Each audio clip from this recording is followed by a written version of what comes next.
ఆదికాండము 48వ అధ్యాయము 1-5 మాట్లాడవచ్చు. ఈ సంగతులైన తర్వాత ఇదిగో నీ తండ్రి కాయలాగా ఉన్నాడని యోసేపుతో చెప్పాను. అప్పుడు అతడు మనిషి ఎఫ్రాయిములో తన ఇద్దరు కుమారులను వెంట పెట్టుకొని పోగా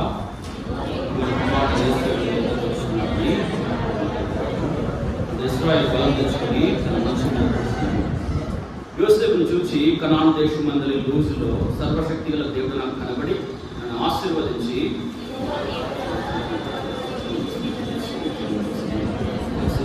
తర్వాత ఈ సంతానం మీకు దేశం స్వాస్థాన్ని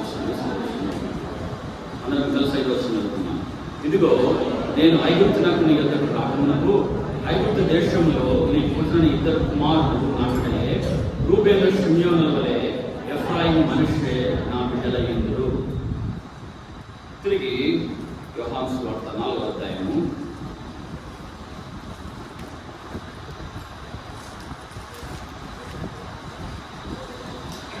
23వ వచనం మనం కలిసి యోహాను సువార్త 4వ అధ్యాయము 23వ వచనం. అయితే యథార్థంగా ఆరాధించేవారు ఆత్మతోనూ సత్యముతోనూ తండ్రిని ఆరాధించే కాలము వచ్చినది, అది ఇప్పుడు వచ్చేది. నన్ను ఆరాధించేవారు అటు వారే కావాలని తండ్రి కోరుచున్నాడు. చదవబడినటువంటి వాక్యం నుంచి ప్రభు మనతో మాట్లాడి మన హృదయంలో ఆత్మతో సత్యంతో ఆరాధించినట్టు సిద్ధపరచును గాక.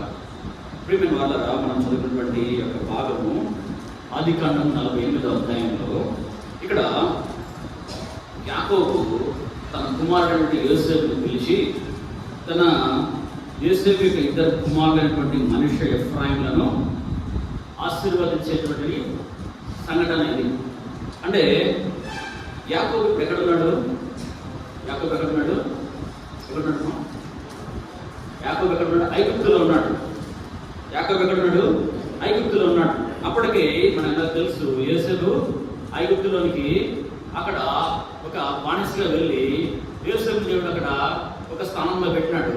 ఇప్పుడు యోసేపు ఎలా ఉన్నాడంటే అక్కడ ఫరో తర్వాత అంతటి వాడుగా యోసేపు అక్కడ ఉన్నాడు. అయితే అక్కడ కరువు వచ్చినప్పుడు, కనాన్లో కరువు వచ్చినప్పుడు యాకోబు ఏం చేసి వచ్చాడంటే తన కుటుంబం అంతటిని, ఎంతమందిని, మంచి 70 మందిని తీసుకొని ఎక్కడికి వచ్చాడు? ఐగుప్తుకు వచ్చినాడు. కానీ దేవుడు వాగ్దానం చేసినటువంటి దేశం ఏది? కనాను దేశం. దేవుడు ఎవరికి వాగ్దానం చేస్తూ వచ్చినాడు?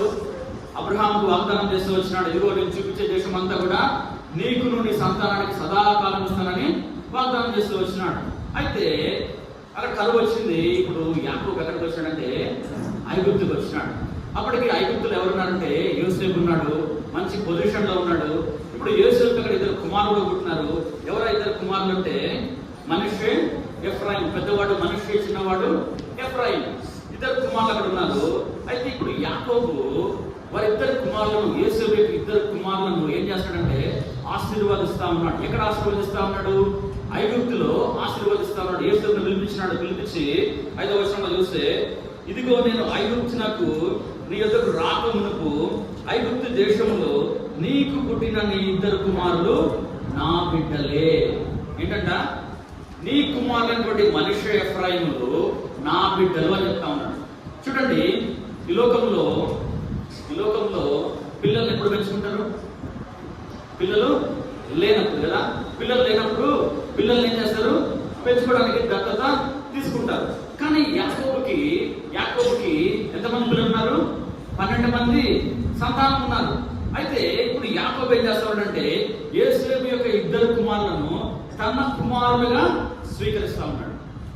చూడండి, ఈ లోకంలో దత్తత తీసుకునేది కూడా పిల్లల కోసం కాదు. ఎవరి కోసం? వాళ్ళ కోసం కదా. ముసలోళ్ళు అయిపోయిన తర్వాత ఒక ముద్దన పెడతారేమో అని చెప్పి ఏం చేస్తారు? పిల్లల్ని పెంచుకుంటారు. ఎందుకొరకు? వాళ్ళ స్వార్థం కొరకు, వారి కొరకు కదా. ఇక్కడ చూసినట్లయితే యాకోబుకి అప్పటికి 12 మంది ఉన్నారు.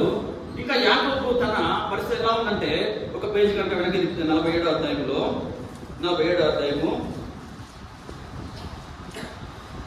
29వ వచనం, ఇశ్రాయేలు చావవలసిన దినములు సమీపించినప్పుడు. ప్రియమైన వాళ్ళరా, ఇక్కడ ఏంటంటే యాకోబు పరిస్థితి ఎలా ఉంది? చావవలసిన దినములు సమీపించినాయి. ఆ సమయంలో దత్తత తీసుకోవాల్సిన అవసరం ఉందా? ఆ సమయంలో పిల్లల్ని, యోసేపు యొక్క పిల్లల్ని తీసుకోవాల్సిన అవసరము లేదు. అంటే యాకోబు చావవలసిన దినములు సమీపించినాయి. ఇప్పుడు యోసేపును పిలిచి తన ఇద్దరు కుమారులను తీసుకొని వచ్చి వారిద్దరిని కూడా ఎట్లా స్వీకరిస్తాడంటే తన కుమారులుగా స్వీకరిస్తాడు. ఎట్లాంటి కుమారులు అంట చూడండి, ఆ మాట ఏమన్నా రాయబడిందంట, రూబేను షిమ్యోనుల వలె ఎఫ్రాయిము మనిషే నా బిడ్డలై ఇందురు. ఎట్లంట? రూబేను షిమ్యోనుల వలె. ఎవరు ఈ రూబేను, ఎవరు షిమ్యోను? యాకోబు యొక్క పెద్ద కుమారుడు రూబేను. నా పెద్ద కుమారుడితో నీ కుమారుడు సమానము అని చెప్తా ఉన్నాడు. అర్థమైందా? నా పెద్ద కుమారుడు రూబేనుతో నీ చిన్న కుమారుడు ఎఫ్రాయిము సమానం. ప్రియమైన వాళ్ళరా, కొంత మనము చూసినట్లయితే ఈ యొక్క యోసేపు ఎక్కడున్నాడంటే ఐగుప్తు దేశంలో ఉన్నాడు. ఈ ఐగుప్తు దేశంలో యోసేపు ఒక బానిసగా వెళ్ళినాడు, చెరసాలలో వేయబడ్డాడు. చెరసాల నుంచి బయటకు వచ్చి ఇప్పుడు ఎక్కడున్నాడంటే ఒక సింహాసనం మీద కూర్చొని ఉన్నాడు. ఇప్పుడు దీన్ని ఎవరి దగ్గర పనిచేస్తా ఉన్నాడంటే ఒక ఫరో అనే వారి దగ్గర పనిచేస్తా ఉన్నాడు. ఐగుప్తు దేశం అనేది దేనికి సాదృశ్యంగా ఉందంటే ఈ లోకానికి సాదృశ్యంగా ఉంది. ఐగుప్తు దేశంలో ఎవరు లేదంటే దేవుడు లేడు. ఐగుప్తు దేశంలో దేవుడిని ఆరాధించే బలిపీఠం లేదు. అందుకే మోషే కూడా ఏమంటాడంటే, ఇదిగో మేము మా యొక్క దేవుడిని ఆరాధించడానికి 3 దినములు ప్రయాణం చేసిన దూరం పోయి ఆరాధించారు. ఎందుకు? ఐగుప్తులు ఎవరు లేరు, దేవుడు లేడు, దేవుడి సన్నిధి లేదు, దేవుడి బలిపీఠం లేదు అక్కడ. ఎందుకంటే ఐగుప్తు అంతా దేశం నిండిపోయిందంటే విగ్రహాలతో నిండిపోయింది. అటువంటి ఐగుప్తు దేశంలో ఎవరున్నారంటే యోసేపు ఉన్నాడు. ఇప్పుడు యోసేపు యొక్క పేరు కూడా ఫరో ఏం చేశాడు, మార్చేసినాడు. ఏం పేరు పెట్టాడు? హెబ్రీ పేరు తీసేసి జఫ్నత్ ఫనేహర్ పెట్టాడు పేరు. ఏం పేరు పెట్టాడు? జఫ్నత్ ఫనేహర్. ఎవరు పెట్టుకుంటారు పేరు? ఇక్కడ నేను ఆ పేరు లేదు కదా. ఇప్పుడు యోసేపుని ఏం చేసి వచ్చినట్టు ఫరో అక్కడ ఉన్నటువంటి ఒక ఆ యొక్క దేవతలకి ఆరాధించే యాజకుడు వాని యొక్క కుమార్తె నుంచి పెళ్లి చేసినాడు కదా. పోతీఫర్ ఒక కుమార్తె నుంచి వివాహం చేస్తూ వచ్చినాడు. వారికి పుట్టిన పిల్లలే ఎవరిల్లు? మనిషి, ఎఫ్రాయిం. అంటే ఒక అన్య దేశంలో ఒక అన్య స్త్రీకి పుట్టినటువంటి పిల్లలు ఎవరు? వీళ్ళు మనిషి, ఎఫ్రాయిం. వీరిద్దరిని ఇప్పుడు ఏం చేస్తున్నాడంటే యాకోబు తన కుమారులుగా స్వీకరిస్తా ఉన్నాడు. తన కుమారులుగా అంటే మనం చూసినట్లయితే యాకోబు యొక్క 12 మంది కుమారుల్లో యాకోబు యొక్క స్వాస్థ్యంలోనికి ఎవరు వచ్చారంటే మనిషే, ఎఫ్రాయిం వచ్చినారు. అర్ధగోత్రం ఎవరికి ఇచ్చినాడు? మనిషికి, ఎఫ్రాయిం ఇచ్చినాడు. ఎఫ్రాయిం గోత్రంలో ఉన్నవారు ఎవరు? ఎఫ్రాయిం గోత్రంలో తెచ్చినవారు చెప్పండి, ఎవరు వచ్చినారు? యెహోషువ ఏ గోత్రం వాడు? ఎఫ్రాయిం గోత్రం వాడు. మనిషి నుంచి వచ్చిన వాళ్ళు ఎవరు? గిద్యోను ఏ గోత్రం వాడు? మనిషి గోత్రం వాడు. తన పెట్టండి ప్రియమైన వాళ్ళరా, ఎక్కడో అన్య దేశంలో పుట్టినటువంటి అన్య స్త్రీకి పుట్టినటువంటి మనిషి ఎఫ్రాయింలను తన కుమారులుగా తన స్వాస్థ్యంలోనికి ఎట్లా తీసుకుని వచ్చినాడో తండ్రి కూడా నిన్ను నన్ను ఏం చేస్తూ వచ్చినాడంటే తన ప్రియ కుమారుడు ఉండగా, తన ప్రియమైనటువంటి విధేయుడైనటువంటి కుమారుడు ఉండగా నిన్ను నన్ను తన కుమారులుగా స్వీకరిస్తూ వచ్చినాడు. చూడండి, గలతీయులకు రాసిన పత్రిక 4వ అధ్యాయము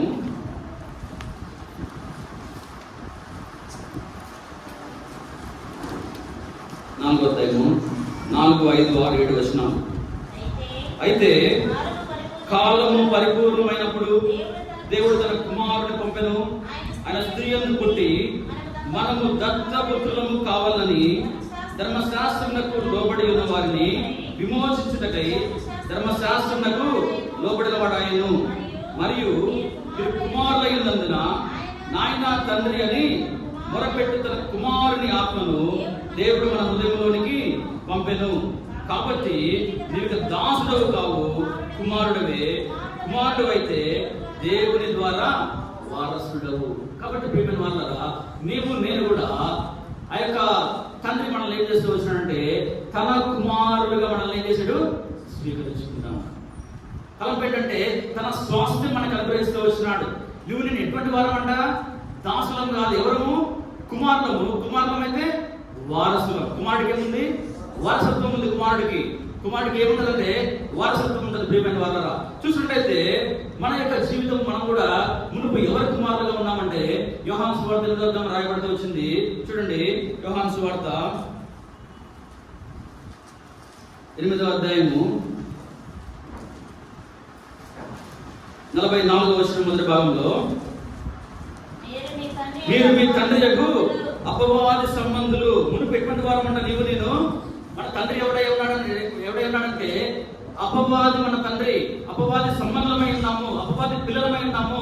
పాపముతోనే పుట్టి పాపంలోనే పెరిగినటువంటి వారము.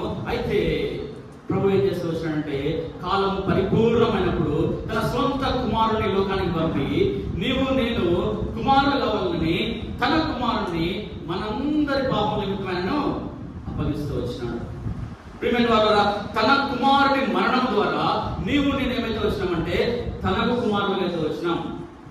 తన యొక్క రాజ్యములకు నీవు నేను ఏమైతే వచ్చినామంటే వారసులం అయితే వచ్చినాం. ఎక్కడ ఉంటుందా? ఎక్కడ ఉంటుందా? చూడండి, దేవుడు తనకు ప్రియమైన కుమారుడు ఉన్నాడు. చెప్పాడు కదా, ఈయన నా ప్రియ కుమారుడు, ఈయన ఎందుకు నేను ఆనందించుచున్నాను. ఒక విధేయుడైనటువంటి ఒక అద్వితీయ కుమారుడు ఉండగా నీవు నేను దేవునికి అవసరమా? నిన్ను నన్ను ప్రేమించడానికి, నిన్ను నన్ను కుమారుడుగా చేసుకోవడానికి మన దగ్గర ఉన్నటువంటి యోగ్యత ఏంటి? ఏ యోగ్యత ఉంది మన దగ్గర? రక్షింపబడడానికి మన దగ్గర ఒక్క పాయింట్ కూడా. అవిధేయులైనటువంటి పిల్లలు మనం. అటువంటి నిన్ను నన్ను ప్రేమించి, చూడండి, ఈ లోకంలో బాగా ప్రేమ ఉందనుకోండి, ఏం చేస్తాం మనం? కొంత డబ్బు ఇస్తామేమో. మహా అంటే ఏం చేస్తామంటే ఇంకొంచెము భోజనం పెడతాము, లేకపోతే ఇంకేదైనా బంగారం సేవిస్తాం. కానీ ఎవరిని కూడా కుమారుడుగా చేసుకోరు కదా, కుమారుడుగా ఎవరిని కూడా చేసుకోరు. కానీ ఇక్కడ చూసినట్లయితే ఆయన రాజ్యంలో వారసులు వేయడం అనేది మామూలు విషయము కాదు. తలపెట్టిన ప్రియమైన వాళ్ళ మునుపు మనం అపవాది సంబంధం అంట. ఇంకా ఎట్లా ఉన్నామంటే ఎఫెసీయులకు రాసిన పత్రికలో రాయబడుతూ వచ్చింది. ఎఫెసీయులకు రాసిన పత్రిక 2వ అధ్యాయము 3వ వచనం. 3వ వచనం. వారితో కలిసి మనమందరము శరీరము యొక్కయు మనస్సు యొక్కయు కోరికలను నెరవేర్చుకొనుచు మన శరీరాశలను అనుసరించి మునుపు ప్రవర్తించుచు స్వభావ సిద్ధముగా దైవోగ్రతకు పాత్రులమై ఉంటుంది. అక్కడ ఒక 6వ నెంబర్ వేసి కింద ఏమని రాయబడిందంటే ఉగ్రత పిల్లలమై అని రాయబడింది. ఎవరు అంటే మనము ఉగ్రత పిల్లలం. మన యొక్క పాపమును బట్టి, మన యొక్క దౌర్భాగ్యమైనటువంటి పరిస్థితిని బట్టి దేవుని యొక్క ఉగ్రత అంతా కూడా ఎవరి మీద కుమ్మరించాలి? నీ మీద, నా మీద. అయితే ప్రియమైన వారలారా, తన యొక్క సొంత కుమారుని మీద ఆ ఉగ్రత అంతా కూడా ప్రభు ఏం చేశాడు? కుమ్మరిస్తూ వచ్చినాడు. ప్రియమైన వారలారా, తను మరణిస్తే, తన కుమారుడు మరణిస్తే నీవు నేను కుమారులమైన కదా. ఈ లోకంలో మేలు చేసిన వాడికి మేలు చేస్తారు కదా, కీడు చేసిన వాడికి కూడా మేలు చేస్తారా? ఎటువంటి కీడు అది అంటే ప్రభువుని తన సొంత కుమారుణ్ణి ఈ లోకానికి వచ్చి మనకు రావాల్సిన ఉగ్రత అంతా కూడా తన మీద వేసి ఆ ఉగ్రత పాత్రలో ఆయన తాగి తన చెయ్యి విడిచిపెట్టి ఆ యొక్క కల్వరి శిలువలో ఆయన మరణిస్తే నీకు నాకు ఏమొచ్చిందంటే వారసత్వం వచ్చింది కదా. ఆయన మరణించడానికి మనం వాడుకుంటాం కదా, ఆనాటి యూదులే నిన్ను చంపిరు అనుకోండి, కాదు అయ్యయ్యో నా పాప రుణమునకి. ప్రియమైన వాళ్ళరా, అందుకే మనం పాడుకుంటాము, నీ మరణమే నా జీవమాయే, నీ ప్రేమ గొప్పదెంతో, నీ మరణమే నా జీవమాయే, నీ ప్రేమ గొప్పదెంతో, అర్పింతు స్తుతులు నీ సిలువలో నా చూపినా నీ ప్రేమకై, మరణముంది సమాధి నుండి మరలా లేచితివి, మరణముంది సమాధి నుండి మరలా లేచితివి. కాబట్టి ప్రియమైన వారలారా, తన మరణం మనకేమొచ్చింది? జీవం వచ్చింది. ఈరోజు నీవు నేను ఈ సన్నిధిలోకి వచ్చి మనం ఆరాధించి బదులమైందామంటే ఆయన మరణించినాడు కాబట్టి. తన యొక్క కుమారుని యొక్క మరణము నీకు నాకేమిచ్చిందంట? జీవమునిచ్చింది, రక్షణనిచ్చింది, కుమారత్వాన్ని ఇచ్చింది, వారసత్వాన్ని ఇస్తూ వచ్చింది. ఉగ్రత పిల్లలమైన మనలను, అపవాది సంబంధమైన మనలను దేవుడు ఏం చేస్తూ వచ్చినాడు? తన యొక్క రాజ్య వారసులుగా మనల్ని చేసుకుంటూ వచ్చినాడు. అందుకే మత్తయి రాయబడుతూ వచ్చింది, నీతిమంతులు తన తండ్రి రాజ్యమును స్వతంత్రించుకుందరు. నీతిమంతులు అంటే ఎవరు రాజ్యం స్వతంత్రించుకుంటారు? తండ్రి రాజ్యం. ఈ లోకంలో మనకి ఏమున్నా ఏమి లేకపోయినా, ఏమున్నా ఏమి లేకపోయినా, ఆరోగ్యం ఉన్నా లేకపోయినా, ఇల్లున్నా లేకపోయినా, ఉద్యోగం ఉన్నా లేకపోయినా, ఈ లోకంలో మనకి ఏమి లేకపోయినా, ఈ లోకం విడిచిన తర్వాత మనకి ఏముందంటే స్వాస్థ్యం. ఏముంది? స్వాస్థ్యం. ఏ స్వాస్థ్యం అది? ఏ స్వాస్థ్యం అది? ఆ తండ్రితో నివసించే భాగ్యం కదా. చూడండి, లోకంలో బాగా ధనవంతులు ఉన్నారు అనుకోండి. ఫర్ ఎగ్జాంపుల్ ఆంధ్రాలో అమరావతి అనే ప్రాంతంలో ఏం చేశారు, అక్కడ ఉన్నటువంటి చాలా ధనవంతులకి ఆ స్థలాలన్నీ కూడా ఏర్పాటు ఇచ్చినప్పుడు తర్వాత వచ్చినటువంటి ముఖ్యమంత్రి ఏం చేశారు, అక్కడ కొంతమందికి పేదవాళ్ళకి ఏం చేశారు, ఇళ్ల స్థలాలు ఇచ్చినారు.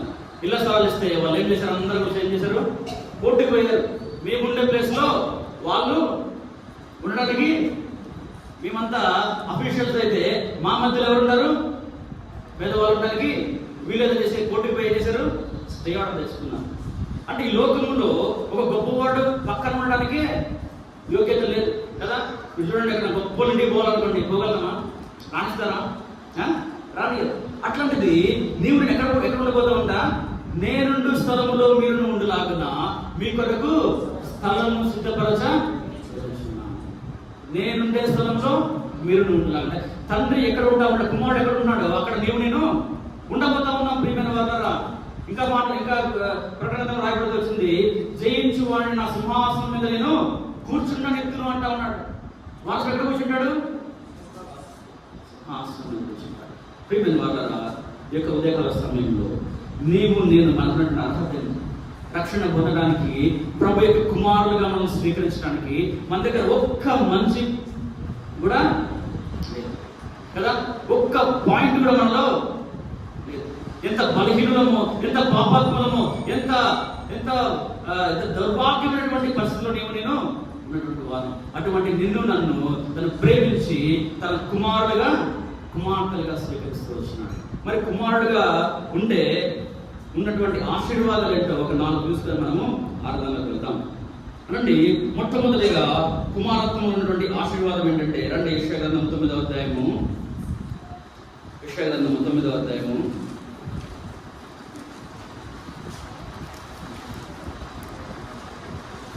6వ వచనం చివరి భాగం. 6వ వచనం చివరి భాగం. నిత్యుడకు తండ్రి, సమాధానకర్త, అధిపతి అని అతనికి పేరు పెట్టబడును. మొట్టమొదటి ఆశీర్వాదం ఏంటయ్యా అంటే, నిత్యుడకు తండ్రి. ఇది ఎటువంటి తండ్రి? ఎటువంటి తండ్రినా? నిత్యము ఉండేటువంటి తండ్రి. ప్రియమైన వాళ్ళరా, ఈ లోకంలో ఉన్నటువంటి తండ్రులు నిత్యం ఉండేటువంటి తండ్రులా? నిత్యం ఉండేటువంటి తండ్రులు కాదు కదా. ఈ లోకంలో ఉన్నటువంటి ఫాదర్స్ అందరూ కూడా ఎటువంటి తండ్రులు? తాత్కాలికమైనటువంటి తండ్రులు. కొద్ది కాలం ఉన్న తర్వాత ఈ లోకాన్ని విడిచిపెట్టేటువంటి తండ్రులు. మా తండ్రి కూడా ఎంతో సేవ చేసి ఇంచుమించు 22 సంవత్సరాల క్రితమే ఈ లోకాన్ని విడిచిపెట్టినాడు. నిత్యం ఉన్నటువంటి తండ్రి కాదు మన తండ్రి. ప్రియమైన ఈ లోకంలో తండ్రులు తాత్కాలికమైన తండ్రులే. అంతవరకు ఉంటారు, అంతే కొద్ది కాలం ఉంటారు. ఒకవేళ డ్యూటీకి వెళ్ళగానే మనకు కనపడరాదు. కానీ ఈ తండ్రి ఎటువంటి తండ్రి అంటే, నిత్యము ఉండేటువంటి ఎవర్ లాస్టింగ్ ఫాదర్. ఈ లోకంలో నేను ప్రార్థిస్తే పలికే తండ్రి ఈ లోకాన్ని విడిచిపెట్టిన తర్వాత ఆ తండ్రితో మనం సదాకాలము ఉండబోతా ఉన్నాం. ఒక ఆశీర్వాదం ఏంటంటే, ప్రియమైన వాళ్ళరా, ఈ తండ్రి నిత్యము మనకి తండ్రిగా ఉన్నాడు. ఈ లోకంలో మనకి తండ్రిగా ఉన్నాడు. లోకాన్ని విడిచిపెట్టిన తర్వాత ఆ తండ్రితో మనము ఉండబోతా ఉన్నాం. మొట్టమొదటి ఆశీర్వాదం ఏంటి అంటే, ఈ తండ్రి eternal father, ever lasting father, నిత్యం ఉన్నటువంటి తండ్రి. రెండవ ఆశీర్వాదం అంటే, రండి మత్తయి సువార్త 6వ అధ్యాయము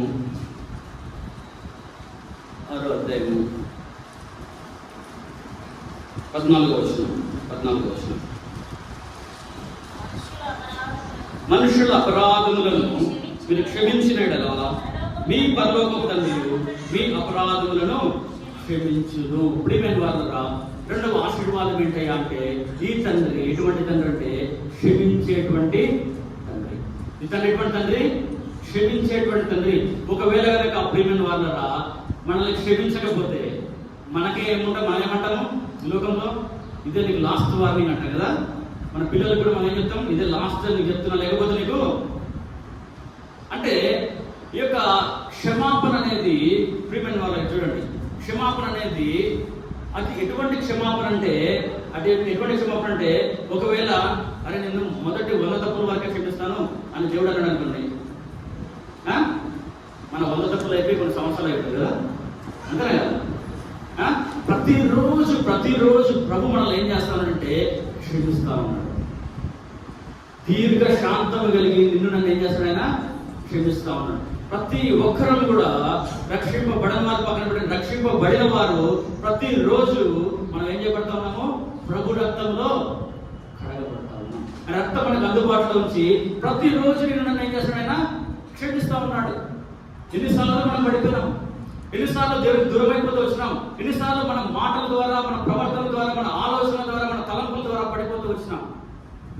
ప్రభు మనల్ని క్షమించకపోతే అందుకే ఆయన క్షమాపణకి ఏం లేదు, పరిమితి లేదు. ఆ యొక్క ప్రత్యక్ష గుడారంలో ఎన్ని ఉపకరణాలు ఉన్నాయి? చెప్పాలి, మీరు వింటున్నారు నాకు అర్థం కాదు. 7 ఉపకరణాలు ఉన్నాయి కదా. ఉపకరణాలన్నిటి కూడా దేవుడు ఏం చెప్తూ వచ్చినాడంటే మోషేకి పర్ఫెక్ట్ లెంత్ అండ్ బ్రెత్ అన్ని కూడా చెప్తూ వచ్చినాడు. ఎంత పొడుగు ఉండాలి, ఎంత వెడల్పు ఉండాలి, ఏ కర్రతో చేయాలి, ఏ వస్తువు దాన్ని ఎట్లా అమర్చాలని క్లియర్గా చెప్తూ వచ్చినాడు.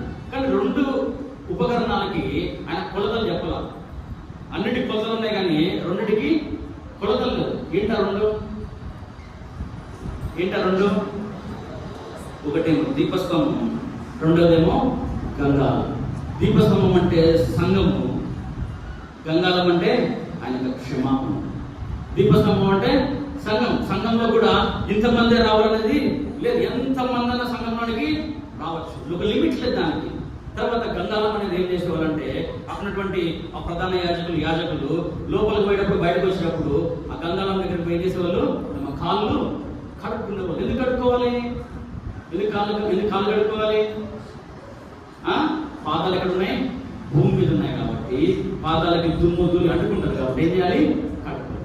అట్లాగే రక్షింపబడిన నేను ప్రతిరోజు కూడా ప్రభు రక్తంలో ఏం చేయబడాలి? కడగబడతా ఉండాలి. క్షమాపణ అనేది నువ్వు ప్రతిరోజు కూడా పొందుకుంటూనే ఉండాలి. నేను ఎప్పుడు 30 ఏళ్ళ క్రితం రక్షింపబడ్డాను, ఇక నేను నాతో పరిశుద్ధుడు కలగడానికి అర్థమైందా? అందుకే పౌలు ఏమంటాడంటే అందరికీ బోధించి నేను భ్రష్టుడైపోతానేమో అని చెప్పినట్టు నేను ఏం చేస్తున్నాను? తలపెట్టిన ప్రియమైన వాళ్ళ ప్రభు మన యొక్క తండ్రి ఎటువంటి తండ్రి అంటే మనల్ని క్షమించేటువంటి తండ్రి. చూడండి, ఈ తండ్రి కుమారుల సంబంధం అనేది ఎటువంటి సంబంధం? అది పర్మనెంట్ సంబంధం కదా, అంతేనా కదా? మాజీ తండ్రి ఉంటాడా? అంతకుముందు తండ్రి, ఇప్పుడు తండ్రి కాదని ఉంటుందా?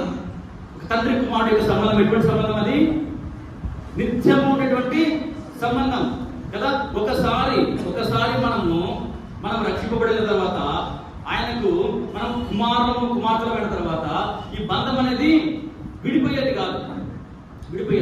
ఎవరన్నా ఒక్కరు వస్తే అందరు చూపు మొత్తం అటే అవుతుంది.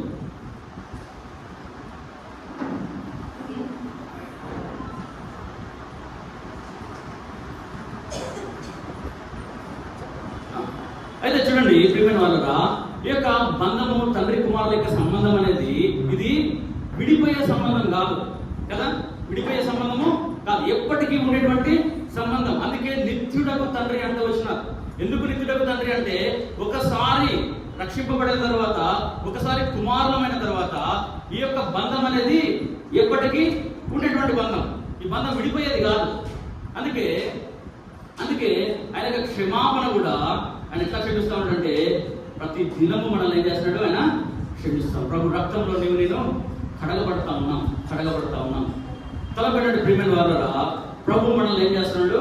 క్షమిస్తాం. రెండవ ఆశీర్వాదం ఏంటంటే ప్రభు మనల్ని క్షమించేటువంటి తండ్రి. ఈ తండ్రి మనల్ని ఎటువంటి తండ్రి? క్షమించేటువంటి తండ్రి. మూడవ ఆశీర్వాదం ఏంటంటే చూడండి, 7వ అధ్యాయం మత్తయి సువార్త 7వ అధ్యాయము 9-10 వచనం. 9-10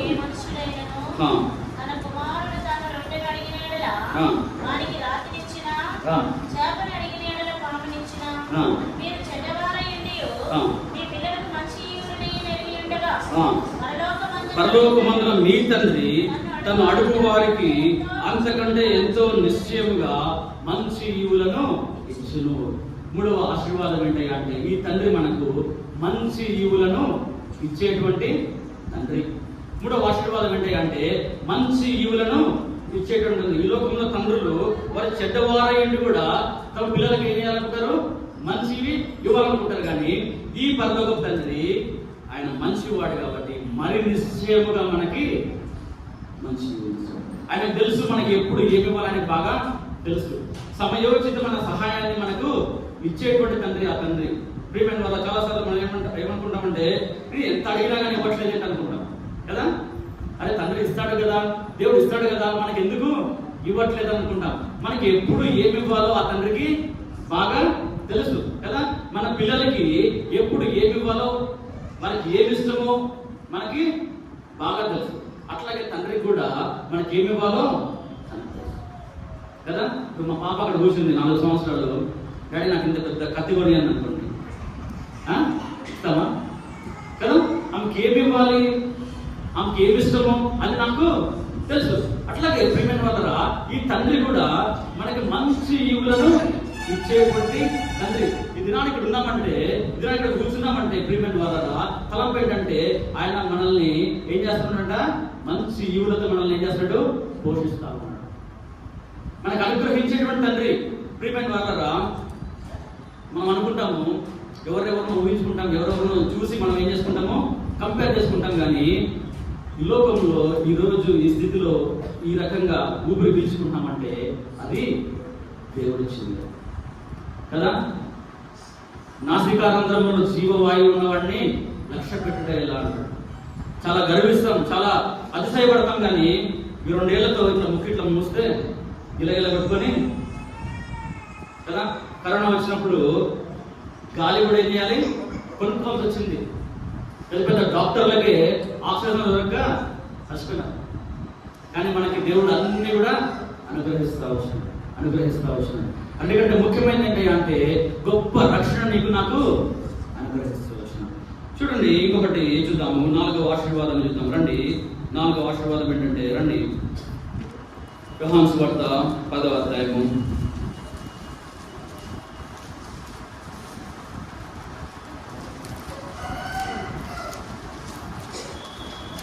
10వ అధ్యాయము 28-29 కలిసి చదువుకున్నాం. 28-29.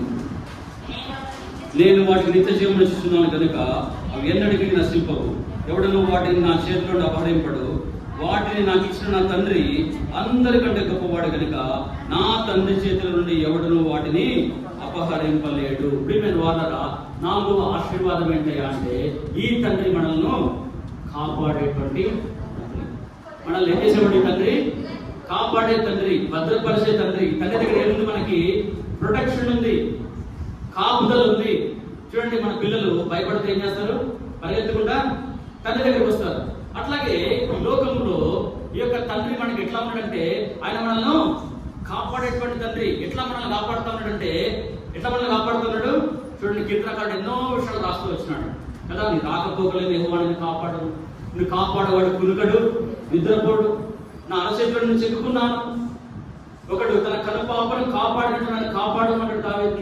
తలపెట్టాడు. ప్రియమైన వాళ్ళరా ప్రభు మనల్ని కాపాడకపోతే ఈ దినాన నేను మనం అనుకుంటాం మన యొక్క త్వరగా కూర్చోవాలి. మనం అనుకుంటాము ఈ లోకంలో మనం ఎట్లా కాపాడబడుతున్నామంటే మన చుట్టూ ఉన్నటువంటి పరిసరాలు అనుకుంటాం. చూడండి మనం మంచి డైట్ తీసుకోవచ్చు, మంచి ఎక్సర్సైజ్ చేయొచ్చు, ఏదైనా చేయొచ్చు. కానీ మనల్ని మనము కాపాడుకోవాలి కదా. యెహోవా ఇల్లు కట్టించని ఎడల కట్టువాని ప్రయాసము వ్యర్థము. యెహోవా పట్టణమును కాపాడని ఎడల కావలి కాయువారు మేల్కొని వ్యర్థము. చక్కని మాట రాయబడుతూ వచ్చింది. నీ ప్రియులు నిద్రించుచుండగా నీవు వారికి. మనం ఏదో ప్రయాసపడితే లోపలికి పోట్ల నిద్రపోతున్నప్పుడు ఏం చేస్తాడంటే దేవుడు మనల్ని పోషిస్తాడు. మనం పడుకున్నప్పుడు మనం ఎంతవరకు చేయగలం చెప్పండి? ఇప్పుడు చాలా మంది వ్యవసాయదారులు ఉంటారు. ఎంతవరకు చేస్తారు? నాట్లు వేస్తారేమో, వేసి నీళ్లు పెడతారేమో, కానీ దాంట్లో జీవింపజేసేది ఎవరు? జీవం రావాలంటే ఎవరు చేయాలి? అట్లాగే నేను కాపాడబడాలంటే ఈ లోకంలో ప్రియమైన వాళ్ళ ఎంత సెక్యూరిటీ పెట్టుకున్నా వాచ్మెన్ పెట్టుకుంటారు కదా, వాడు కాపాడతారా? దొంగడు పోయిన తర్వాత వాడు తెలియదు కదా. ఏది కూడా మనల్ని కాపాడలేదు ప్రియమైన వాళ్ళరా. ఎంత సెక్యూరిటీ ఉన్నా చూడండి, బాడీ గార్డ్స్ పెట్టుకుంటారు కదా అందరూ. ప్రైమ్ మినిస్టర్ కూడా బాడీ గార్డ్స్ పెట్టారు. ప్రైమ్ మినిస్టర్ ఎట్లుంటుంది బాడీ గార్డ్స్? ఇందిరాగాంధీ చెప్పింది కదా, బాడీ గార్డ్స్ కదా. తలపు ఏంటంటే ఈ లోకంలో నిన్ను నన్ను కాపాడేది ఎవరైనా అంటే ప్రభు మాత్రమే, ప్రభు మాత్రమే. ఈ లోకంలో ఎవ్వరు కూడా వాళ్ళు ఎంత మంచి ఆరోగ్యవంతులైనప్పటికీ, ఒక ఆయన హైదరాబాద్లో ఒక ఆయన తన ఏం చేశాడు, నిమ్స్ హాస్పిటల్కి వెళ్ళి ఫుల్ బాడీ చెకప్ చేయించుకున్నాడు. ఫుల్ బాడీ చెకప్ చేయించుకొని రిపోర్ట్ తీసుకుందామని వెళ్ళాడు. 5వ ఫ్లోర్కి వెళ్ళాడు. వెళ్తే డాక్టర్ చెప్పాడు, అయ్యా మీ రిపోర్ట్ అంతా చాలా బాగుంది, మీకే ప్రాబ్లం లేదు అని చెప్పాడు. ఆ రిపోర్ట్ తీసుకున్నాడు. వాళ్ళ అత్యుత్సాహం ఎక్కువైపోయినట్టుంది. ఎక్కువైపోయి లిఫ్ట్లో పై నుంచి కిందకు వచ్చేసరికి హార్ట్ అటాక్ వచ్చేసింది. రిపోర్ట్లో ఏముంది? అంత పర్ఫెక్ట్ ఉంది, నీకే ప్రాబ్లము. తలకు పెట్టినట్టు ప్రియమైన వాళ్ళరా, ప్రభువు మనల్ని కాపాడకపోతే మన తల వెంట్రుకలన్నీ కూడా ఎక్కింపబడి ఉన్నాయి. అన్నిటికంటే మనం శ్రేష్ఠులమైన వారం. అటువంటి నిన్ను నన్ను ప్రభు ఏం చేస్తాడు? కాపాడుతాడు. ఎట్లా కాపాడుతున్నాడు చూడండి. ఒక కీర్తన చదువుకుందాం, నాకు ఇష్టమైన కీర్తన 124వ కీర్తన. అందరం కలిసి చదువుకుందాం. 124వ కీర్తన,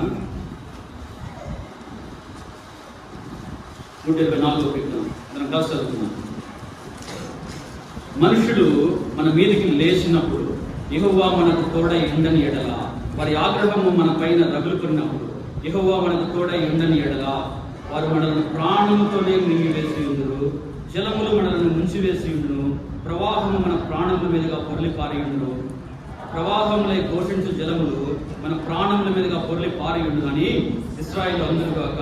వారి పండ్లకు మనల్ని వేటగా అప్పగింపని యెహోవా స్తుతినందునుగాక.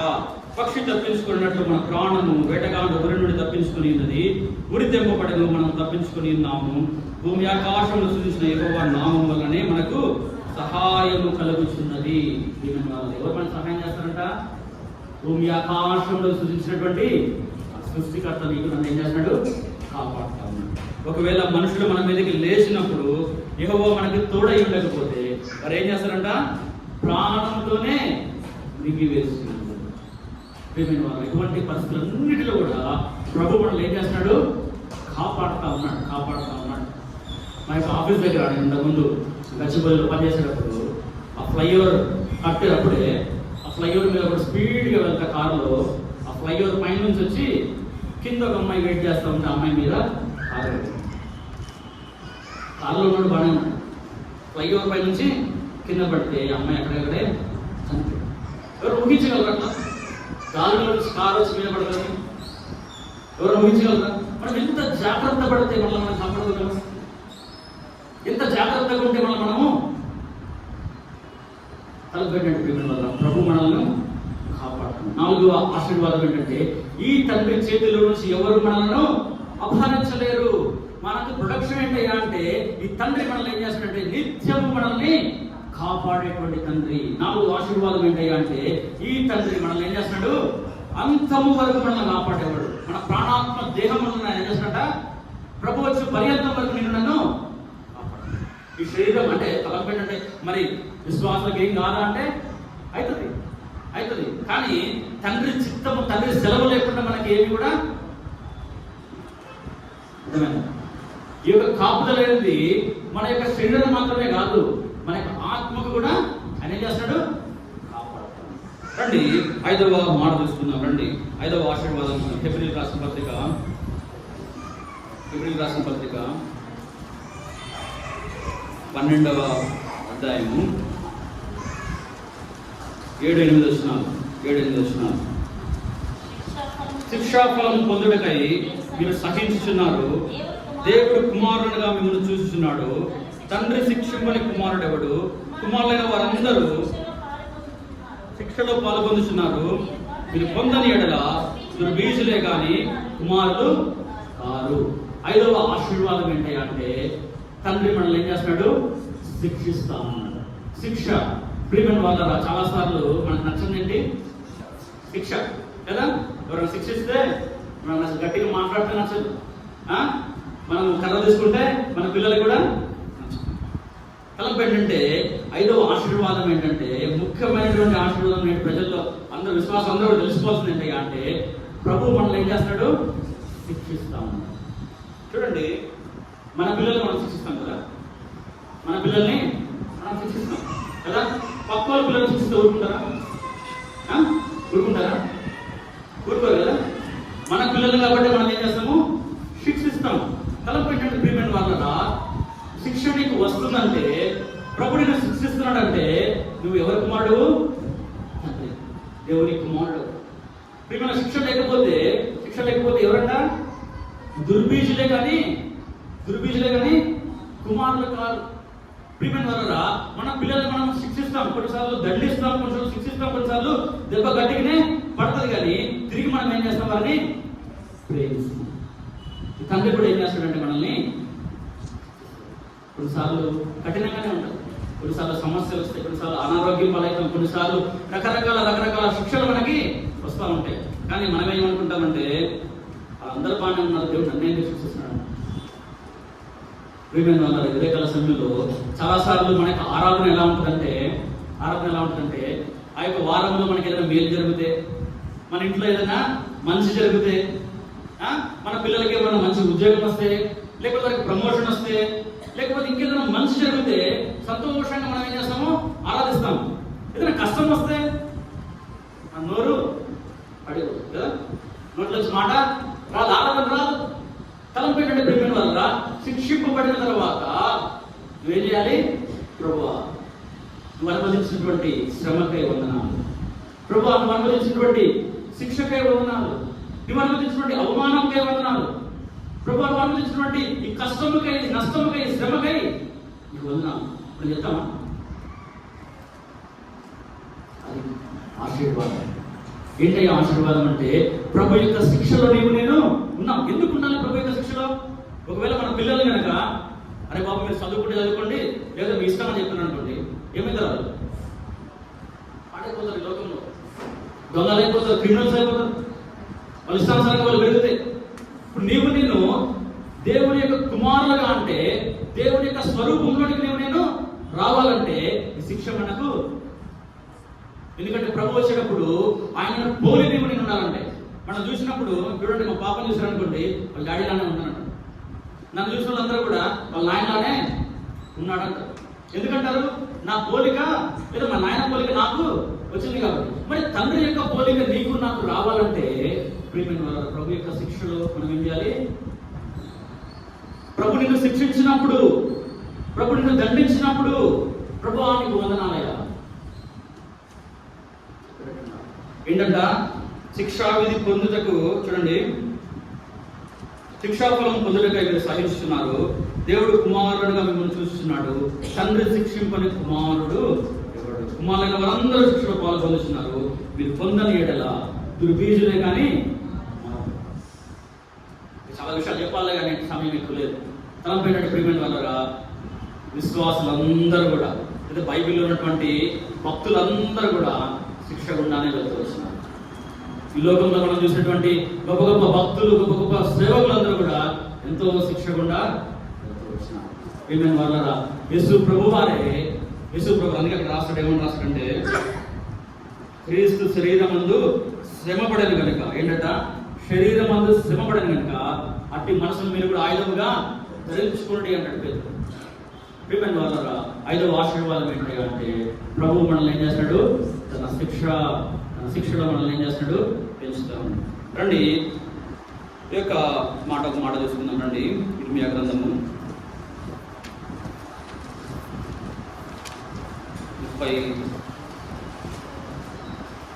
31వ అధ్యాయము 9వ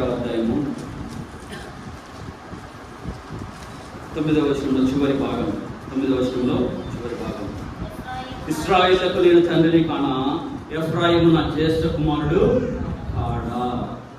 తర్వాత 20వ వచనం, అదే 20వ వచనం. ఎఫ్రాయిము నాకు ఇష్టమైన కుమారుడా, నాకు ముద్దు బిడ్డ. నేను అతనికి విరోధంగా మాట్లాడినప్పుడల్లా అతని జ్ఞాపకము నన్ను విడవకున్నది. అతని గూర్చి నా కడుపులో చాలా వేదనగా ఉన్నది. తప్పక నేను అతన్ని కరుణించును. ఇదే యెహోవా వాక్కు. ఇప్పుడు మనిషి ఎఫ్రాయిము ఎక్కడున్నారు? ఐగుప్తులో ఉన్నారు. ఐగుప్తులో ఉన్నటువంటి మనుష్య ఎఫ్రాయిములను యోసేపు ఎక్కడికి తీసుకొచ్చినాడు? తన తండ్రి అయిన యాకోబు దగ్గరికి తీసుకొని వచ్చినాడు. ఇద్దరిని ఎదురు నిలబెట్టినాడు.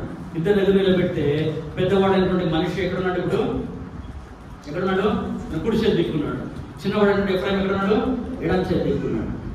అయితే యాకోబు ఏం చేసినాడు? ఇట్లా తిప్పినాడు చేతి కదా.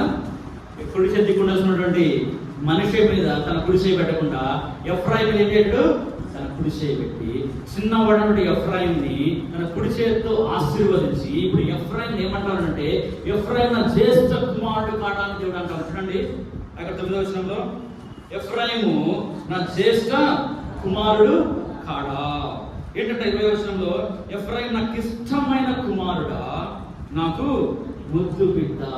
ప్రియమైన వారు, ఎక్కడ ఉన్నటువంటి ఎఫ్రాయిము, ఐగుప్తులో అన్య దేశంలో అన్య స్త్రీకి ఉన్నటువంటి ఎఫ్రాయిము, దేవుడు లేని ప్రజల మధ్యలో జీవించినటువంటి ఎఫ్రాయిముని ఇప్పుడు ఎక్కడ తీసుకొని వచ్చినాడు? దేవుడు తన స్వాస్థ్యంగా చేసుకొని నా జ్యేష్ఠ కుమారుడు, నా ముద్దు బిడ్డ అంటా ఉన్నాడు. నిన్ను నన్ను కూడా ఏం చేస్తున్నాడు ప్రభు? తన కుమారుడుగా స్వీకరిస్తాడు. ఇప్పుడు నీవు నేను ఎవరిని ఆరాధించడానికి వచ్చినాము?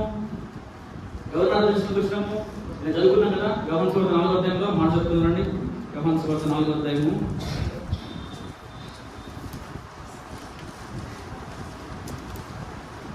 23వ వచనం అందరం కలిసి చదువుకున్నాం. అయితే యథార్థముగా ఆరాధించువారు ఆత్మతోను సత్యముతోను తండ్రిని ఆరాధించు కాలము వచ్చుచున్నది. అది ఇప్పుడును వచ్చేయున్నది. తను ఆరాధించువారు అట్టివారే కావాలని తండ్రి కోరుచున్నాడు. ఎవరిని ఆరాధించుకొచ్చినాం? మనము తండ్రిని ఆరాధించడానికి వచ్చినాం. తండ్రిని ఆరాధించడానికి వచ్చినప్పుడు తండ్రి దగ్గరికి ఎట్లా వస్తారు పిల్లలు? తండ్రి దగ్గర ఎట్లా వస్తారు? సంతోషంతో రావాలి. చూడండి, మన ఇంట్లోకి మన పిల్లలు రావాలంటే ఎట్లా వస్తారు? స్వతంత్రంగా వస్తారు కదా. బయట బట్టి ఎవరు ఉన్నారంటే రావచ్చని అంటారా? రాదు. ఎందుకు? అది వారి ఇల్లు కనుక. అట్లాగే నీవు నేను కూడా తండ్రి ఇంటికి వచ్చినప్పుడు, తండ్రిని ఆరాధించడానికి వచ్చినప్పుడు ఎట్లా రావాలి? సంతోషంతో ఆరాధించాలి. ప్రభువా, ఎటువంటి నన్ను ఎక్కడ తీసుకొచ్చినావు? ఎట్లాగైతే ఎఫ్రాయిము ఆ యొక్క ఐగుప్తు దేశంలో పుట్టినాడు, ఐగుప్తు దేవతల మధ్యలో పెరిగినాడు, ఐగుప్తు యొక్క స్త్రీకి పుట్టినాడు, అటువంటి ఎఫ్రాయింని యాకోబు ఏం చేశాడు? తన స్వాస్థ్యంలో పాలిభాగంగా ఆ యొక్క 12 కుమారులు పెద్ద కుమారులతో సమానంగా ఆశ్రయిస్తూ వచ్చినాడు. అలాగే యేసుప్రభు కూడా తన ఆరోహణమై వెళ్ళినప్పుడు ఏమంటే, నా తండ్రియు మీ తండ్రియు అంటాడు. ఏమంటాడు? నా తండ్రియు మీ తండ్రియు, నా దేవుడును మీ దేవుడు. ఇప్పుడు నీవు నేను యేసుప్రభు వారికి తండ్రి, నీ తండ్రి, నా తండ్రి. ఆ యొక్క సర్వశక్తి గల దేవునికి నీవు నేను ఏమైనాము? కుమారులం, కుమార్తెలు అయినాం. ఆ పరలోక రాజ్యానికి వారసులమైతే వచ్చినాం. అందుకని ప్రభుని మనం ఏం చేయాలి?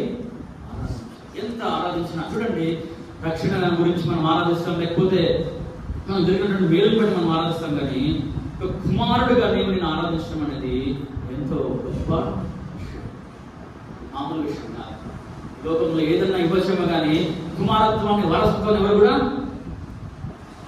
దేవుని ఎక్కడ కూర్చుండబోతా ఉన్నామంటే, జయించుమాని తన సింహాసనం మీద కూర్చుండబోతాం. ఉదయకాల సమయంలో ప్రభుని మనం ఆత్మతో సత్యముతో తండ్రిని ఆరాధించడానికి ఈ మందిరానికి వచ్చినాం. కాబట్టి అతి మాటలు కలిగి మనం ప్రభుని కొద్దిసేపు ఆరాధిస్తాం. రండి, సండే స్కూల్ అందరూ ప్లేస్లో పడి ఒక పాట పాడుతున్నాము. ఆ సమయంలో